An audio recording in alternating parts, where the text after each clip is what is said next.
tudo bem com vocês? Hoje vamos para a aula 17 de arte. Vamos falar um pouco mais sobre o retrato, bem especificadamente. Como objetivos, temos analisar os elementos constitutivos das artes visuais na apreciação de diferentes produções artísticas, experimentar e analisar diferentes formas de expressão artística. Então, o retrato, ele é um gênero na pintura ou na fotografia, onde a intenção, então, é retratar, descrever o sujeito, o ser humano. Os retratos, frequentemente, eles estão presentes em importantes registros, principalmente registros históricos, Essa imagem é do que seria, ou do que historiadores indicam sendo um dos primeiros retratos a serem pintados, que se tem notícia. Não tem o registro do autor, mas data de 1360, que retrata Giovanni o Bom. Então, é considerado um dos primeiros retratos, A maioria das representações são claramente destinadas a mostrar um indivíduo, Geralmente, governantes, pessoas nobres, enfim, a história do retrato começa aí, Retratando grandes nomes. E nesse início não se priorizava a representação de como o indivíduo era. Então, era uma coisa assim meio idealizada, Então, aquele duque, aquele rei, rainha, enfim, que era representado, queria que ele estivesse 100% belo, Muito bonito, todo simétrico, com a pele perfeita. Então, tinha essa intenção um pouco mais idealizadora daquela pessoa, aquele momento, aquele retrato, do que realmente as características, reais do sujeito. Aqui nós temos, nesse exemplo, o imperador Napoleão no seu gabinete, e foi um trabalho pintado por Jacques Louis David, que nós vamos ver agora, que ele foi um pintor francês e foi o pintor oficial da corte francesa e de Napoleão Bonaparte. Por isso nós temos em registros muitas, se não dizer todas as pinturas aí referidas a Napoleão Bonaparte são do Jacques Louis David, Nascido em 1748, falecido em 1825. Aqui temos um autorretrato do David, então, de 1794. Aqui, esse foi um dos seus primeiros trabalhos, do artista, onde ele retrata o seu tio, o François Buron. Então, aqui nós já vemos essa habilidade, que o David tinha, então, em pintar retratos. Aqui nós temos o exemplo, outro trabalho do artista, e que foi muito importante, não só falando do retrato, mas da maneira que a mulher está neste retrato, porque na época a figura feminina ela não tinha tanto destaque. Nesta pintura, então, do retrato de Antoine Lavoisier e sua esposa, sua mulher, a mulher está em destaque, tanto que o homem está sentado, a mulher está em pé, então, de certa maneira, traz assim como a mulher tendo um papel importante na pintura, naquela cena, ela estando representada, então, à frente desse homem. Então, isso foi um marco bem importante ali do pintor na época. E essa pintura, então, ela se constitui uma das obras fundamentais para esse desenvolvimento do retrato aí no século XIX. Aqui temos também, do David, o retrato, então, do Napoleão cruzando os Alpes. É um título de 5 versões de um retrato, então, pintado a óleo, de Napoleão Bonaparte. Mas acontece que essa pintura, então, ela é uma versão idealizada do que seria essa passagem de Napoleão, então, com seu exército, pelos Alpes em 1800. Então, como eu disse, o retrato nesse período é muito aquilo que se quer que esteja representado e não realmente aquilo que é. Então, detalhes do rosto, a postura, o cavalo, enfim, é aquela imagem idealizada do que foi aquele momento e não propriamente o registro, como se fosse uma fotografia realmente do momento. Então, Falando aí dessa história, né, dessa cronologia do retrato, a arte mesmo do retrato, ela floresceu aí com a escultura da Grécia e Roma antiga, onde os primeiros retratos eram mais individualizados e realistas agora, mesmo que não fossem tão bonitos. Aí que tá, né? Então, aqueles retratos lá, né, de Napoleão, enfim, eram para ser lindos, né? Não realmente como era naquele momento, talvez. Mas aqui agora, então, já nas esculturas ali da Grécia e da Roma antiga, começa a aparecer esse individualismo maior. Aqui nós temos um mosaico encontrado em Pompeia, né, representando Alexandre Magno. Aí nós vemos já, né, a proporção dos olhos, essa vista então de perfil, onde quer representar um pouco mais como era realmente. Na Europa da Idade Média, as representações dos indivíduos são geralmente generalizadas, tá? Retratos verdadeiros de aparência externa dos indivíduos reaparecem no final da Idade Média. Então é assim, é um vai e volta, né? De ondas ali assim, digamos, daquela moda do momento, onde se retratava a pessoa como ela era, mas depois de um determinado período era uma forma mais generalizada, tudo com um ideal de beleza. Então, isso vai e volta. E, curiosamente, de vez em quando, né, quando aquela família real, enfim, encomendava um trabalho, uma pintura, muitas vezes o artista, ele era obrigado a retocar, até refazer, ou chegava até a abandonar essa encomenda, porque a família que encomendou não gostava, né? Não ficava satisfeita com aquele trabalho. Então, assim, a rainha encomendava um retrato, mas quando ela viu o resultado final, assim, nossa, mas ficou horrível, mas ele retratou o que ele estava observando, né? Então, muitas vezes, esses artistas, eles eram forçados, então, a deixar aqueles modelos, né, as pessoas mais bonitas, ou como elas se idealizavam.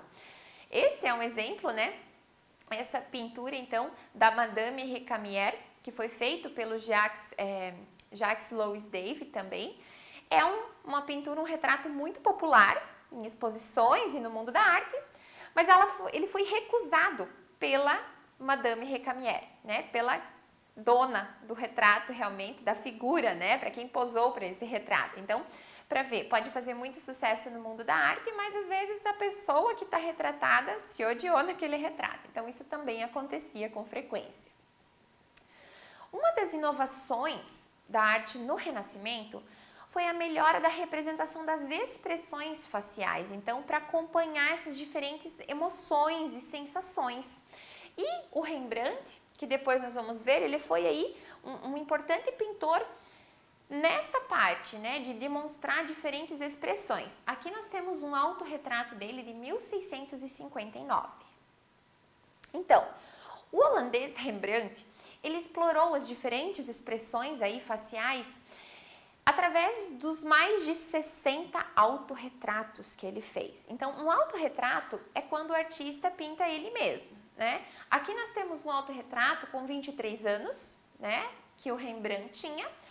E nós vamos observando na sequência desses inúmeros autorretratos que ele fez, que ele tenta dar esse lado, né, demonstrar essa emoção, então, que está transmitindo nessa expressão facial. Então, ele foi aí um destaque nessa área, né, desse estudo dessas expressões na pintura.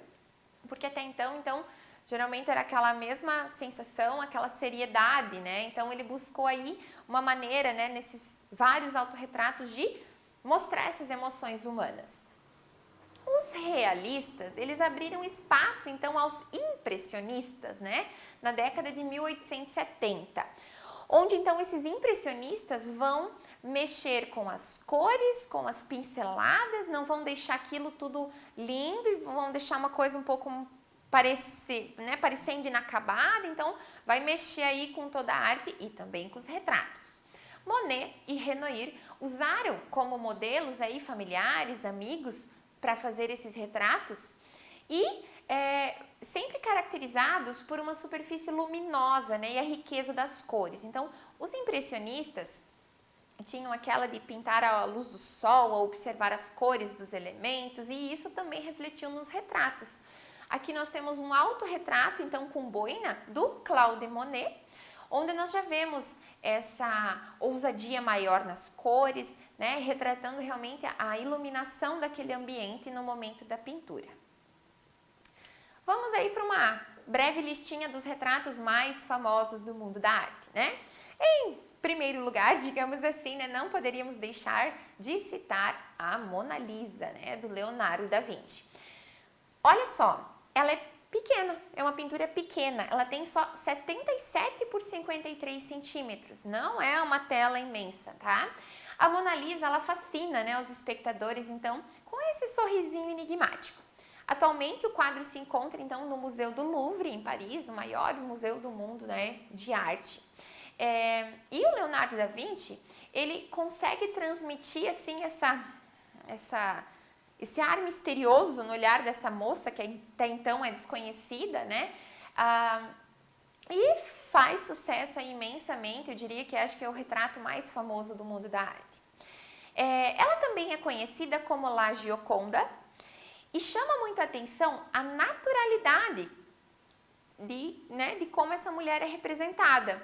A identidade dela ainda, né, é desconhecida, tem, enfim, algumas teorias, mas nada que possa ser aí documentado realmente.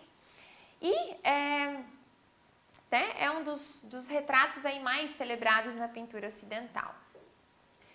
Aqui eu trouxe um outro retrato, agora um retrato coletivo, né, onde aparecem várias pessoas. Ele é bastante popular, né, no mundo da arte, é do Diogo Velázquez, As Meninas. E tem uns dados bem curiosos, bem legais aí para o espectador descobrir nessa pintura, tá? Ela aparece assim, só retratou ali, né, uma família real ali no quarto, mas tem umas coisinhas aí escondidas, vamos descobrir. Nesse quadro, o Velázquez, ele retrata ele observando a cena, realmente isso. Ele se retratou trabalhando, que é a marcação em amarelo que eu fiz ali. Então, ele aparece como se ele estivesse fazendo parte da cena que ele está observando para fazer a pintura. Isso é essa confusão mesmo. E no fundo ali, circulado em vermelho, tem um espelho. E nesse espelho estão, então, aparecem, né, refletidos as pessoas que encomendaram esse retrato, que eram o rei Felipe IV e sua rainha Mariana. Então, olha só quantos elementos que a gente, só observando aí, não notaria, né? Esse reflexo do espelho, né, do casal, então, de reis que encomendaram essa pintura para o Velázquez. E esse recurso, né, nos dá a impressão que eles, o casal, seria espectador da própria obra, né? Como se eles estivessem observando a própria obra que eles encomendaram. Então, é uma coisa toda confusa aí, mas que é um retrato muito bacana. O Velázquez tem outros trabalhos que retratam só a menina central ali, que é a infanta Margarita. Outro retrato muito famoso é a Moça com Brinco de Pérola, do Johannes Vermeer, de 1665. Essa moça, ela tem aí um ar angelical, né? Simultaneamente aí feliz e triste, meio misterioso.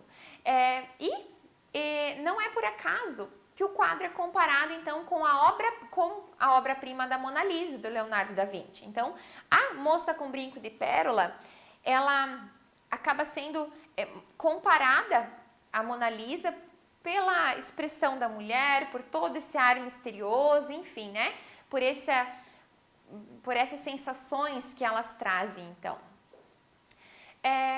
Aqui tem outro exemplo bem importante, que é o autorretrato da Frida Kahlo. Aqui é um autorretrato com espinhos, com colar de espinhos, desculpem, da Frida Kahlo, de 1940. E a Frida, então, ela utiliza muito as referências da sua terra natal e ela se pinta, então, né, usando uma coroa de espinhos, que seriam representando aí um castigo cristão, e um gato preto, representando a má sorte. E um beija-flor morto, que a gente observa ali em meio a essa coroa de espinhos, esse colar de espinhos, desculpa, que na tradição folclórica mexicana é um símbolo de boa sorte nos casos de amor, né? O pássaro, o beija-flor. Então, nós vemos essa complexidade de significados nesse autorretrato da Frida Kahlo. Ela tem uma série de autorretratos onde ela se representa da mesma postura, o mesmo olhar, mas mudando aí esses elementos e o fundo. Outro autorretrato, né, muito famoso é a Tarsila do Amaral, onde ela se retrata então com esse casaco vermelho. E essa pintura ficou marcada, então ela utilizou realmente esse casaco vermelho em um jantar em homenagem ao Santos Dumont, em Paris, e ela chegou atrasada nesse evento vestindo esse glamuroso casaco vermelho. E fez muito sucesso, então, entre os convidados, e ela resolveu eternizar, né, esse momento, retratando ela nesse momento, usando esse vestido vermelho, né, esse casaco vermelho, fazendo o seu autorretrato.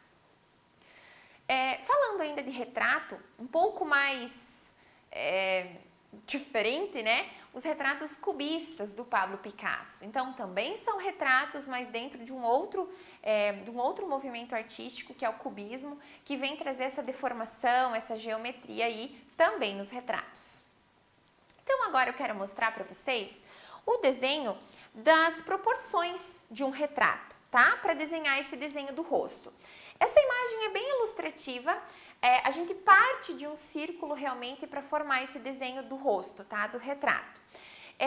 Aqui no modelo que eu vou mostrar para vocês, eu não vou retratar algo específico, né? Um homem ou uma mulher, mas sim aqueles padrões para você ter uma simetria na representação do rosto em desenho, tá? A gente inicia então esse retrato com um círculo. Esse círculo vai representar a altura da nossa cabeça até a pontinha do nariz, tá? Aí nós dividimos esse círculo ao meio, vai ser a linha das sobrancelhas, como na imagem do exemplo. Metade desse círculo, né, para baixo, vai ser o final do queixo desse retrato. Então, eu vou trazer essas linhas para formar o queixo. Claro que dependendo de como você vai retratar a pessoa, se ela, né, tem um rosto mais arredondado, alongado, você vai mexendo aí, mas seria o início da proporção. Aqui eu vou puxar então o pescoço, né, e a linha dos ombros. Como eu comentei, para ter essa simetria, eu vou passar uma linha reta então, para cortar, né, dividir o rosto ao meio, para eu ter a localização dos olhos. Na linha do círculo, eu vou ter a pontinha do nariz. Como eu falei, né, a cabeça faz esse círculo, então, que chega na base do nariz. Então, aqui eu vou representar o nariz, né, visto de frente. Logo abaixo, a boca. Vou fazer uma boca simplesinhas aqui. Os olhos. Para a localização dos olhos, curiosamente, né, em uma regrinha, o comprimento do nosso olho é repetido 5 vezes até o final das orelhas. Então, eu vou marcar aqui de azul para ficar um pouco diferente. Então, eu vou pensar aqui, a largura do meu nariz, é onde vão começar os meus olhos. Então, aqui eu já tenho 2, 3, o final da orelha 4 e 5. Então, ali você vai saber qual é a largura desse rosto. Então, o olho, ele vai vir aqui, deixa eu voltar para o preto. O olho vai vir ocupando esse espaço todo, então. E aqui também da mesma forma. E essa linha que nós cortamos o círculo é a linha das sobrancelhas. Que elas vão ficar aqui. Deixa eu ver mais forte.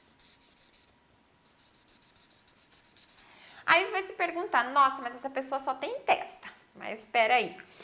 A linha do cabelo, ela vai vir aqui, tá? Então, o círculo utilizou aqui o final da cabeça, mas nós temos cabelo ali ainda. Então, aqui vai vir a linha do cabelo. As orelhas, elas vão ocupar o espaço. Se você pega a sua mão da pontinha do seu nariz até aqui na linha da sobrancelha e você puxa para o lado, é exatamente o comprimento da tua orelha. Então, no desenho vai parecer bem grande essa orelha, mas é assim mesmo.